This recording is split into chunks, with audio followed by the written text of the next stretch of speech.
Carol Vorderman has slammed the Prime Minister's plan for all children and young people in England to learn maths until the age of 18, with the Countdown star saying that the system is not working for that.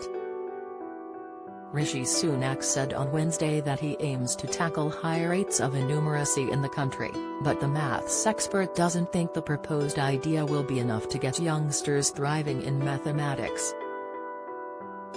Speaking on LBC earlier this week, Carol responded by saying, despite her strong opinions on the topic, she is politically independent and that her interests lie in giving the best outcome possible to the children in our country. People are coming out of the education system enumerate for a whole host of reasons, she said. I support teachers, but in primary school, most teachers, almost all, gave up maths at 16 at GCSE level, she said. It's a bit of an elephant in the room in education because they're a bit fearful of teaching it. Carol is famous for being a maths whiz and gained a master's degree in engineering at the University of Cambridge before becoming the first woman to appear on Channel 4 when Countdown began in 1982. In 2000, Carol launched the Numeracy Hour in primary schools with then Prime Minister Tony Blair, and in 2011 chaired a task force for the government to recommend the way forward for maths education in primary and secondary schools in Britain. She also set up the Maths Factor, an online learning resource for children to unlock every child's confidence in maths.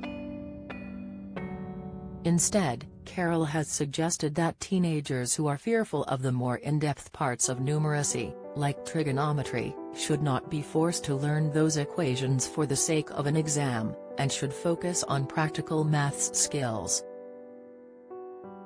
Let's just take a practical view and come up with something you don't teach to the test. You can do it online, redo it online, where you have a little video lesson and then you have a little test after, so it's like micro tests every day, she said. You don't need to teach to an exam all the time because, sadly, teachers and schools have to keep doing this. They spend whole terms teaching how to answer a particular question which is set by an educationist, rather than the practicality about mortgages, about your salary, about tax, about all of those practical things that will help these kids as they get older. Back in 2009, the Countdown co-host was asked by the Conservative Party to lead a review into the teaching of maths in schools across the country, which she said was critically important. At the time, she said, it's a critically important subject for the future of this country. If Britain is to emerge stronger from the recession, we have little choice but to sort it out now.